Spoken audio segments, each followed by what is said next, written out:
The legendary and now infamous former Blizzard developer and executive Mark Kern, also known as Grummz on social media, generously afforded us some of his time on a special edition of The Pro Show with WDW Pro. In this exclusive interview, he highlights amazing stories from his time at Blizzard and provides keen insights on what's happening in today's video games and even on our shared culture, both domestic and international. We invite you to join us for this very special presentation here on T3PO.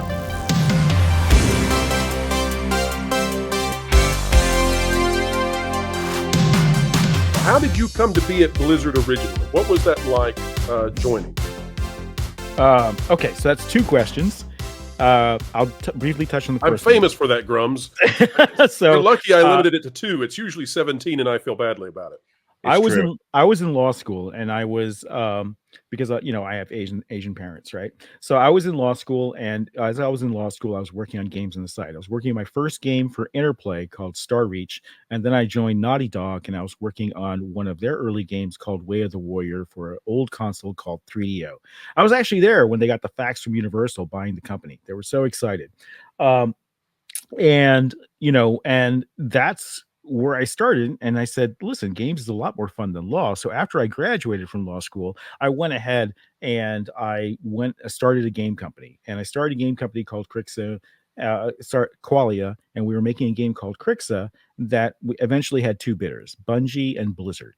And I'll never forget the day that Blizzard said, "Oh, you're talking to Bungie? We'll kick the crap out of any offer they have," and using the S word, right? So, Grummz, just out of curiosity, were you at that time interested in things like consciousness and philosophy? That's an interesting name you came up with, Qualia. Yeah. So my undergraduate background was in AI and cognitive science. So Qualia to me was something. I knew when you said that. Yeah, and then for people who don't know what qualia is, it is the ephemeral nature, the mental state we have, an experience that cannot be described in words. So we'll give you a concrete example. If someone has been blind from birth, you cannot convey what it is like to experience the color red. You can talk about its wavelength. You can talk about its physical properties. You can talk about how it interacts with things. But even if you communicate all that information, the experience of seeing red, you cannot ever convey. And to me, that's kind of like experiencing a game. So I thought it'd be a cool name for a game company because, you can talk about what a game is like, but until you actually play it and experience it, you don't really know what it's like. And you cannot convey that necessarily to someone else. So that's where that comes from. And then what was the first question you had? So that's how, so at Blizzard, we did this game, and then Blizzard had a problem multitasking and doing multiple games at a time. And they were doing this other little game called Diablo. They said, hey, we want to focus on that, but we love you guys. We're going to continue to pay you for a month or 2, and then we want you all to come work at Blizzard. I'm the only one who took the offer to go over there. But did you go to Blizzard North or Blizzard proper? I went to Blizzard proper. Gotcha. Blizzard HQ, as it's called. Right. What was the first part of your question? That was interesting too. Well, the reason that I was interested in going down this trip through memory lane is because you have identified correctly. They're going to come after you. They're going to try to discredit you, destroy you, destroy your career, the facts of your career. Say you never had any part in this. You're a minor player. No one should ever listen to you. And then ultimately that you should never be allowed to participate in the industry at large again. So that's their plan. Well, the biggest thing now they're saying is that he's washed. That he's washed, as in whitewash. Yeah, like he's washed up. Like Okay. Yeah, that's an interesting one right there. So washed up, they have to launch a coordinated multimedia campaign against me with all of their guns next week. It's coming up end of this week, next week. And that's a very interesting thing. It's like, oh, he doesn't matter, and it's like, but we better take him out with everything we have. So, Grummz, looking back at your experience when you were working for Blizzard, although it's not that's not the limit to your career, but during that time, when you look back, what's one of the things that you're most proud of accomplishing? There's a couple things there. StarCraft was the best dev experience of my life. It was like brothers bonding because we didn't have enough women at Blizzard. And we would play games. We played Magic and Legend of the Five Rings after work. And we lived there. And it was like we were constantly doing it as a social thing. We would argue like like fight like brothers over design issues, and then at the end we'd shake hands and go do the thing we agreed to do. It was a magical development cycle. And then the other thing that really sticks out in my mind is when I saved World of Warcraft from cancellation. I was manager of product development at the time. I oversaw the training of producers on multiple projects as we were trying to diversify to do more than one game at a time. And WoW was struggling. The team had been working on a different game for 2 years that didn't get anywhere. Very small pilot team, and then they switched over to WoW, and they were doing presentations, because we all did presentations. All the teams had to present their game every couple of weeks or every week to the company, and they were trapped in the process of kind of gold plating it and trying to make these shiny demos that didn't have any actual gameplay. And I remember that when the original team lead for WoW left the company, along with our VP of technology, to found ArenaNet and do Guild Wars, they were going to cancel the project. They said, we can't continue. And they said, none of these guys, the project's a laughing stock in the company. And, and most of the team there, we don't have enough Blizzard guys to make that team a Blizzard quality game. I think it was like 10 people at the time. And I said, look, this is going to be the most important project for Blizzard. I believe in it. I said, I will step down as manager of product development. Put me in, coach. Put me on the team, and I will find you another technical lead for the project. And why did you feel that strongly at that time? Because I was a massively multiplayer fan for a long time. And back in the text mud days, mud days back, I was on Genie, bankrupting my parents because you had to pay $15 an hour to play, and nearly failing out of college until I turned around and decided I wanted to go to law school. I literally had to rip out, we had modems back then. I ripped out the modem. I gave it to my roommate and said, don't ever give this back to me until the end of the school year. And because I was playing way too much. So I believed in the medium. I believed in the social aspect of games, and and we all did at Blizzard. We were all playing EverQuest. We were all playing UO, but the team was faltering so badly, and they felt that they didn't have the personnel they needed, and they were going to axe the thing. And I said, don't do it, because I also knew from a business sense that Blizzard was feast or famine. We ship a game, we do really well, and then everything sort of drops off. And I said, this will stabilize our revenue. Having a monthly subscription is going to get rid of those peaks and valleys and make us much stronger. So I had a business reason and a gamer reason to believe in it. And I fought for it, and with the team, and we got John Cash out of id Software. I recruited him out of there, then convinced him to come on board, and I helped build that team from 10 people to 60 people. And I changed a lot of things. I said, let's focus on gameplay, let's focus on real features, and turn this around.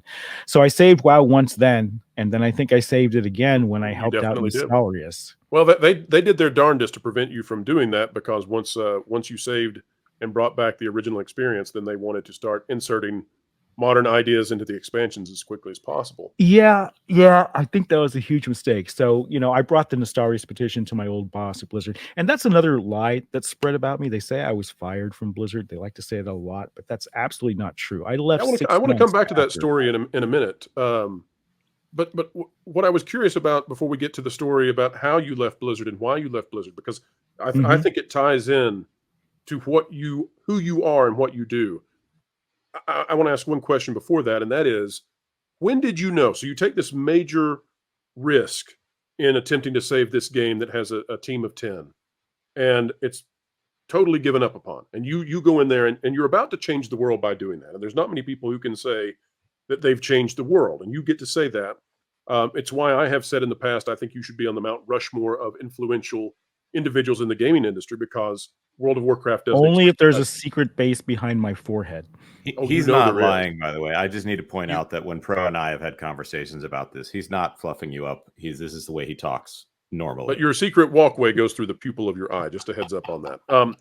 So the question for you then is, when did you know you had something magical? When did you know that your risk was going to pay off?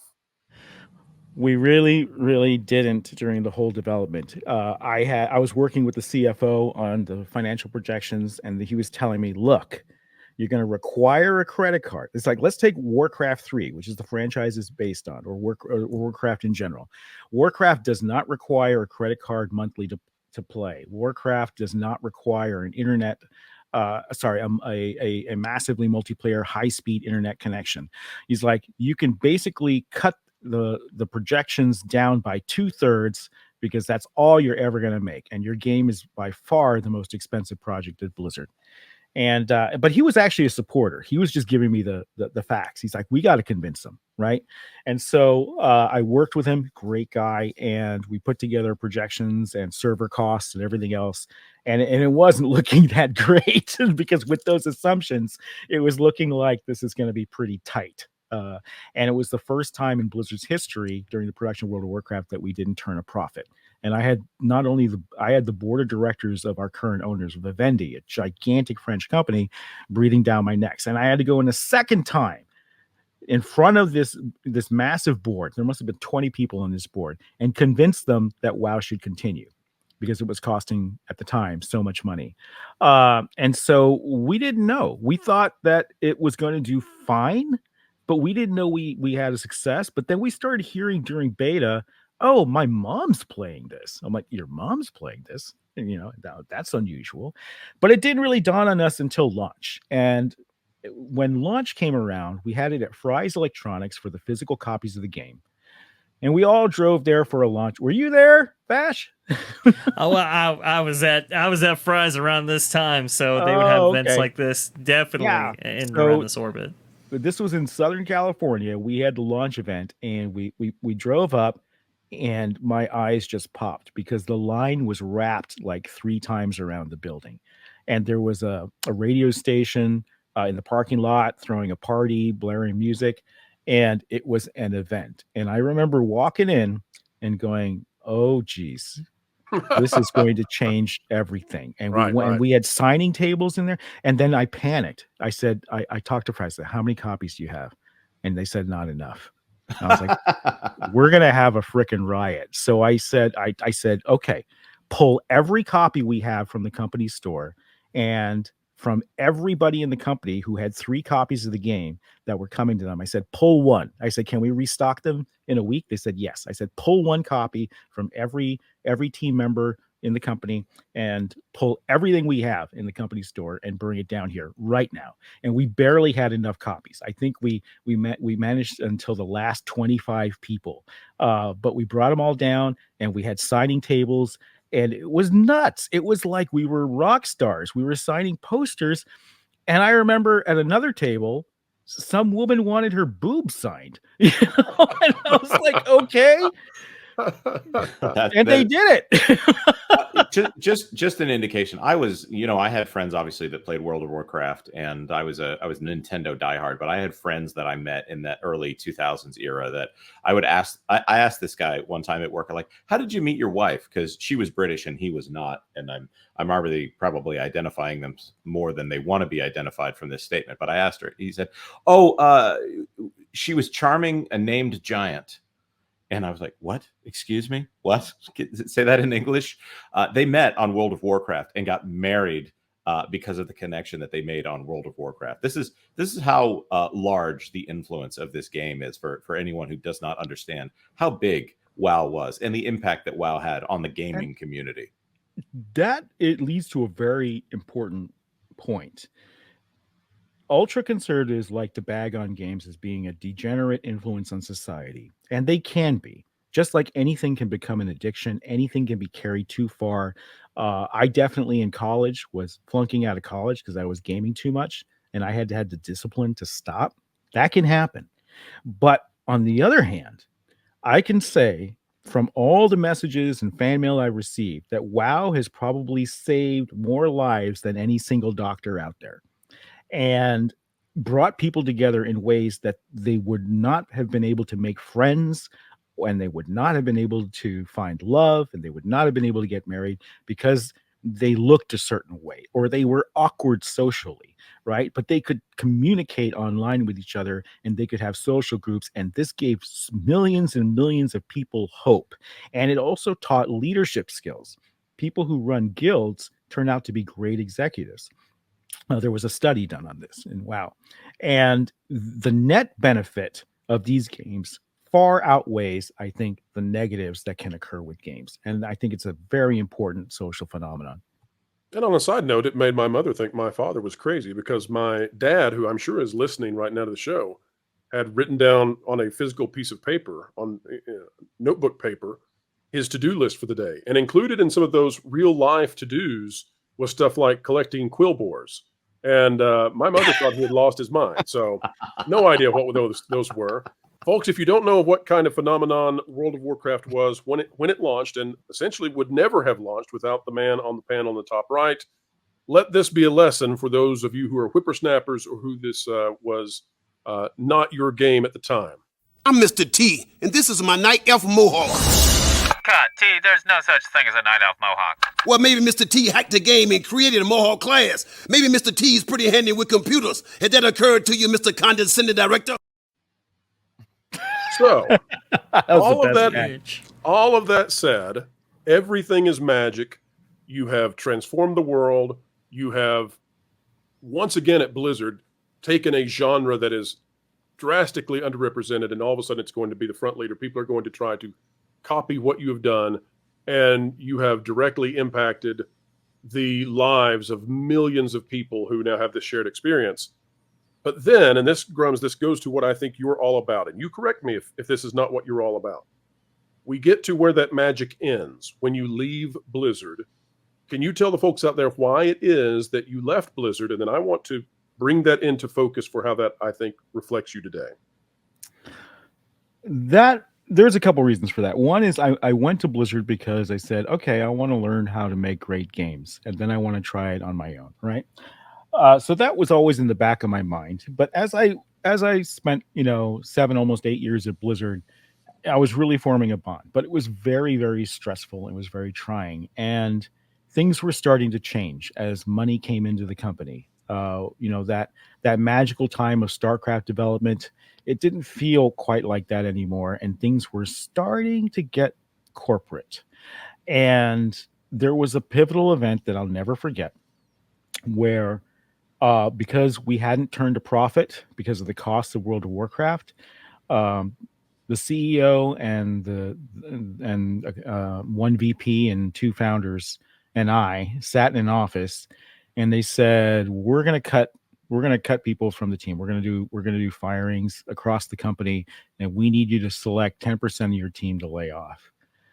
And I said, wait. We're about to ship something that's going to fix everything. And these people have been crunching and killing themselves for the past year and a half to complete this project. And this is not what we promised people. Blizzard was a family. We said we're not like EA. I personally went out and told them what we all told each other. We're not EA. We don't binge and purge, hire teams and then fire them as soon as the game is done. This is wrong, I said. If you need to trim the fat, let me do it through performance reviews. We can do it over the course of a couple of months here. We could do it right. But they said, no, everyone's got to go, and it's got to be in 5 days. And I said, this is wrong. And then I'll never forget, a VP at the time turned to me and said, well, we're a real company now. Right. No. We're a real company now. And that means we're going to have all the BS of a real company that comes along with it. And we're no longer the Blizzard that we were before. And we're going to be something different because we're making huge amounts of money now. Right. We're going to alter the essence, thinking that we can still do the same. Folks out there who are Star Wars fans, folks out there who are Marvel fans, are you hearing something similar to that right now? Change the essence. We'll still have the success. That's the belief. It corrupts things over and over and over. Grummz, any idea? Do you think that is what caused World of Warcraft to degrade over time? I know you don't want to be disparaging, and many of the people that you worked on those expansions. Fantastic team. And after we let the 10% go, it was handled so poorly. I didn't have any say in how it was handled. We had people screaming in the parking lot, and it was nuts. And after that, people were so upset that a large portion of the WoW team quit to go over and to NCSoft and do WildStar, right? and the team was decimated, and we were trying to put out fires, trying to get this game, handle this massive growth of the game, and server capacities and code and everything else, that we didn't have the capacity. And we were launching China at the time. We didn't have the capacity anymore to really do a timely expansion for the game. So I think that affected the delay of the first expansion. What would Burning Crusade have been had that team been kept in place and the morale had stayed as high as it could have been with the huge success that happened? Well, Burning Crusade is a good expansion. I think that, it would have been Burning Crusade, but sooner. Right. And probably Metzen would have gotten his wish for playable Naga. He always wanted the Naga to be playable as a race in World of Warcraft. But we were just rocked after that. I mean, the company, the morale was really weird. It was super high because World of Warcraft was becoming a cultural phenomenon, or starting to. Like, the word hadn't really spread even 6 months after launch when I resigned. It hadn't really spread. We weren't on South Park yet, and I remember when I was talking to other game executives, they're being like, "Oh, that WoW game, how's that doing?" Right. And I'd be like, "Well, it's poised to do X a year," and they're like, "What?" Like, there was no comprehension of what a juggernaut it was about to become, and a disbelief. So yeah, I kind of knew that because I played Dark Age of Camelot, and the servers just like immediately died once World of Warcraft launched. There was no one playing Dark Age of Camelot. Like, if you were an MMO player, you were playing World of Warcraft from launch. Like, no one else was. We played Dark Age. On the team, we played quite a bit of Dark Age too. Great game. But yeah, I think what really happened wasn't set into play at Blizzard. I mean, the downfall of Blizzard wasn't until Activision came in. I think when Activision bought us, that was, and I wasn't there for that, but that was really the beginning of the end. Because up until then, Blizzard was very good at firewalling themselves, because they had the lion's share of the revenue. They could say to the owners, "No, you're not going to have your HR in here. No, you're not going to have your IT department in here. No, you're not going to have your CFO in here. F off, basically. Let us do what we do, and we'll keep making you money." And when Activision came in and the rise of mobile gaming happened and they bought Candy Crush made more money than Blizzard, and the power dynamics changed. And at that time, I believe, and I wasn't there, but just from what I hear and what I've seen on happening, I believe that's when Blizzard started to lose internal control, and I think that was a big problem. The other problem was the rise of inter-team politics. Departments were getting really big. You had leads hiring people to try to get more people to be their army versus other departments, and people were carving out territories. As money ruins everything at some level. Now, can I ask? Is it true that the guilds that people within the company belong to actually ended up being affecting people's promotions and hierarchy within Blizzard at the time?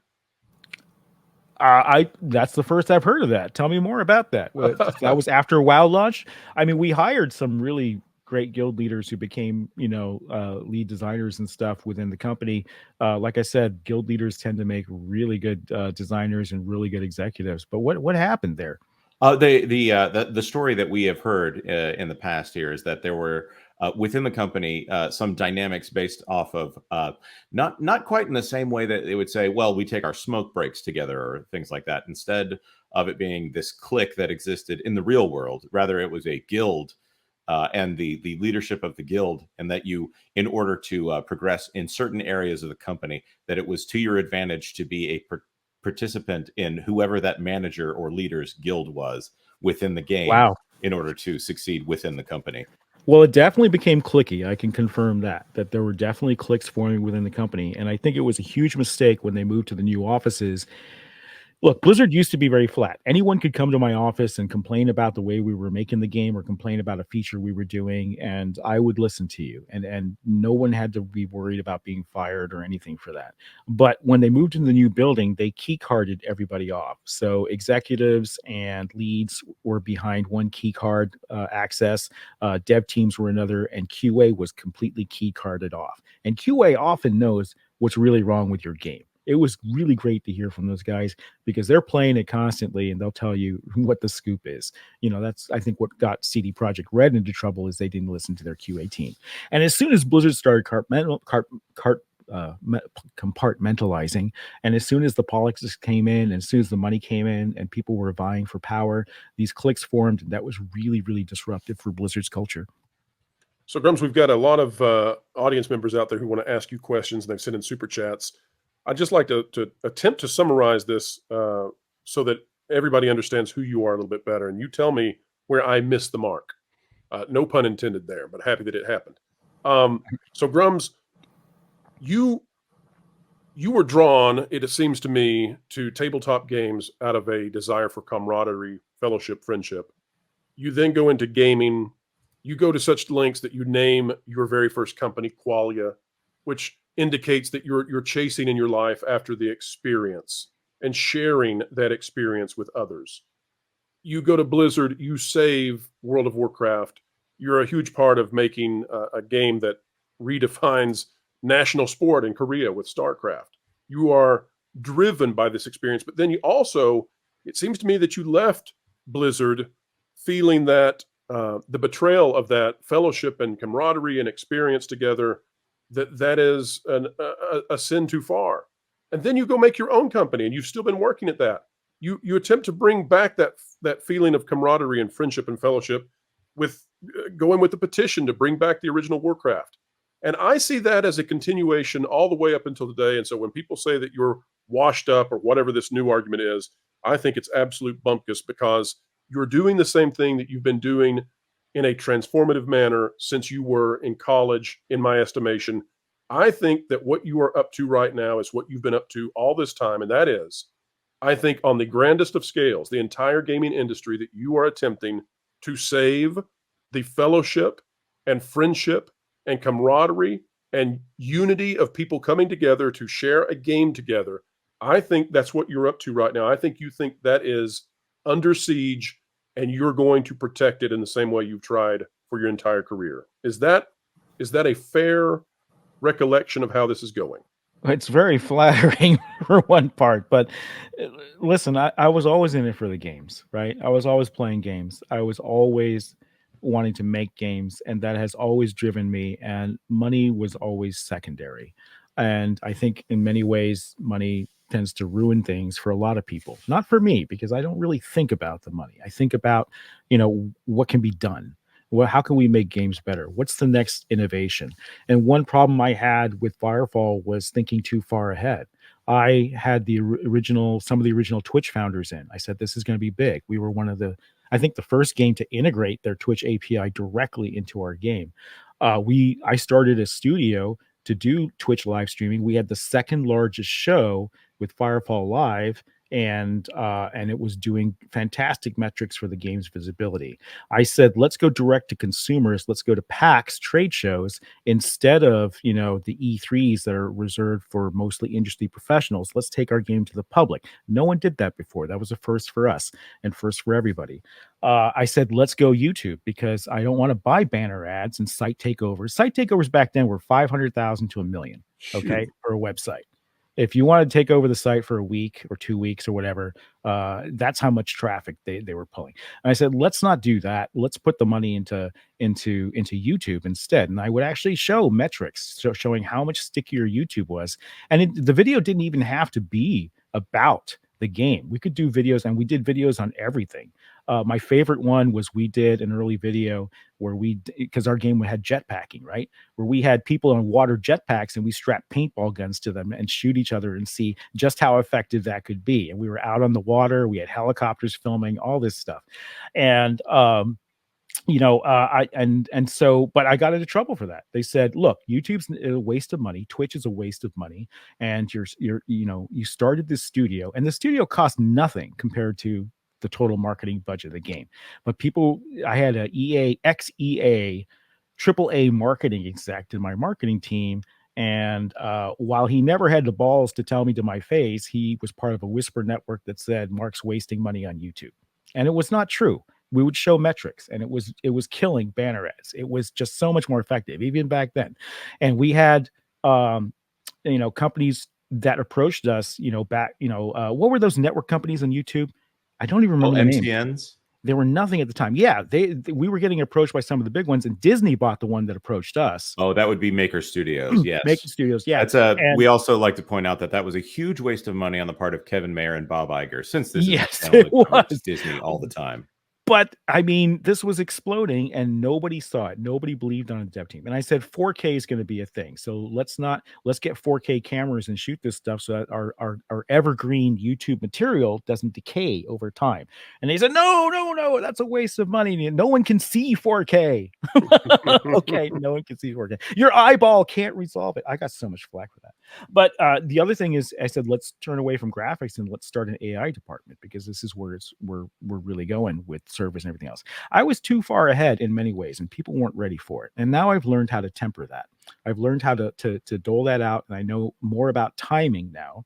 When is the right time for these ideas, and when is the wrong time? So yeah, I've always wanted to see what's ahead for gaming. What's the next big thing? And one thing that really fascinates me is this idea of, I'm sorry if I'm going too long here, but no, there's no limit on this one. The idea of cooperative gaming, bringing people together. Like, I'm really big on that. There's no PvP in my game, Ember. It's a co-op experience where it's all players united against an all-powerful, menacing kaiju army, right, of aliens led by alien beastmasters. And it was inspired by StarCraft's most popular mode at the time, which was 4v1 insane AI.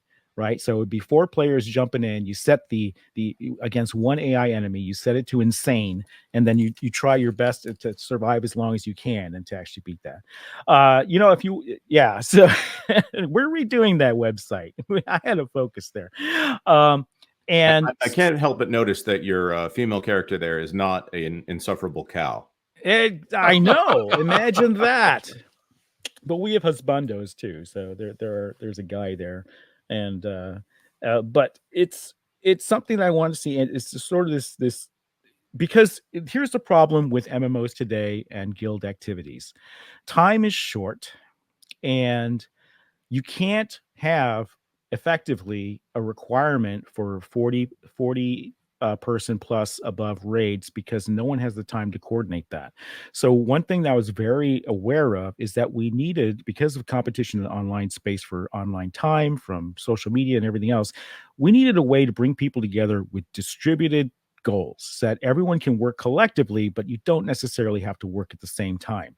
So for Ember and the original beta Firefall, the idea was that guilds could get together to form these sort of armies to help fight against the alien menace, and resource gathering would be a way they could collectively contribute. So if it's time for, say, base building, where it's time to plop down a base, claim some territory, somebody lays down the initial framework, kind of like RTS style, but these buildings need to be built. So as other guild members come in and they're harvesting resources, they can play on their own time, and they can dump resources into each individual building to accelerate its construction. Together, you build a city, right? But you don't have to be synchronized all at the same time. You can distribute the tasks, and you can make them much shorter tasks so that everyone can still play the game, still get that social cohesion, and still have lives, right? And that was that you sitting down and looking at resource gathering for these massive raids and realizing that's a grind, and then saying, well, how could I make that be something that's an enjoyable experience for the player, and then how can I also make it so that is not a necessity all at the same time in unison with everybody having to coordinating. So it's essentially trying to tackle 2 birds, 1 stone. Was that how you approached that? Yes, and resource gathering was pivotal in early Firefall beta, which is the version that everybody loves, that I directly led. We had something called thumping in the game, which was inspired by Doom. I said, you're going to plant this rocket in the ground, and it's going to mine for resources over a period of time, and it's going to be a risk-reward mini game. The longer you can mine, the more the better resources you can collect, and the more of them you can collect, and then you got to send that thing back before it gets destroyed, because you're being attacked by hordes of enemies. Whenever you start mining, you summon the worm, right? So all of these Right. creatures come out and try to stop you, and it's a risk reward, and you can push it to try to get the rare isotopes and things like that. But if you lose, all your resources get destroyed and the thumper is destroyed. But if you complete it, then you get everything. Or you can just cut bait early and eject. And that was super popular. And our resource pockets were dynamic. You had to scan for them. And we have that in Ember too, except instead of a mining rocket, you have a mining mech, and you have to defend the mech as well as gather the resources. And it's that same sort of idea. And you can do this mini game. So imagine, so Helldivers did me a big favor. Helldivers has a meta where you're fighting a galactic war, right? And there's a designer, his name is Joel, I guess. Is it Joel or Josh, who commands the battle? He's controlling the spawn rates of the enemies in the different sectors of the galaxy, and you have to try to take over this galaxy. I was trying to explain that with Ember for the longest time, that you're doing this on a planetary level. You're trying to reclaim the world, to expand the world zone by zone by building bases, and there's an opposing enemy AI NPC that's attacking you and trying to take it all back, and you have this push-pull going on. But instead of just having battles, because not everybody wants to fight battles all the time, there's also a resource gathering component, because everything is crafted. Your frames are crafted, your abilities are crafted, every weapon and vehicle and base in the game is crafted with these resources that you gather. But you can also, if a major battle is happening on one part of the planet, you can choose to be a support role. You can go into one of these maps and you can mine resources and convoy them to depots at the edge of the map, which will then be deposited in the people fighting the battle to unlock perks for them. So you can kind of float between those, or if you prefer to be completely support, you can be a miner and you can just focus on that. There's still and all our mining is still combat oriented, by the way. Or you can participate in these giant planet-side type battles, for those of you who remember PlanetSide 1 and 2, against these invaders on these bases. So that is the way that all the goals are distributed, and the war is always happening, and it's a collective goal, and the resources pile up over time. That is how you get that guild activity on a massive scale to be distributed without requiring the tight synchronization that traditional MMO guilds have. I'm sorry if that was too game designery, No. but you know. So when I see a game, I start breaking it down into its parts in my mind and trying to figure out how the mechanics could be made better and all that. Yeah, so my first question is kind of just what we were talking about there, what Pro was mentioning there is the risk. Have you actually seen maybe people that are working with you on Ember maybe express concern or disappointment or any kind of negative feedback, or is it a lot of it been positive for what you've been doing recently? It's been galvanizing, as I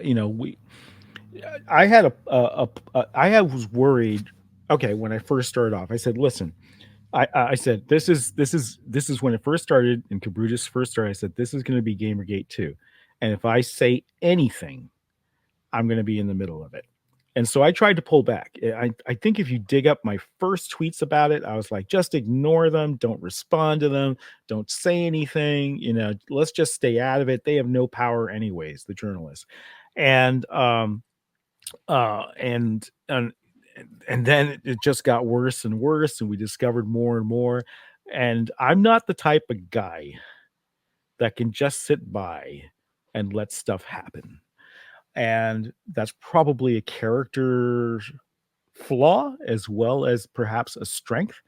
And I said, I got to do something. I said, this is, DEI and ESG and all the politics behind it. This giant machine is everywhere, and my area is gaming. I can take a stand here. No further, not 1 inch. What does that Picard mean?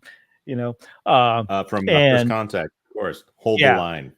Hold the line. And I said, look, I don't ever want to go back to AAA gaming. I think it's a cesspool now, and it would force me to make really, really games that I'm not interested in making.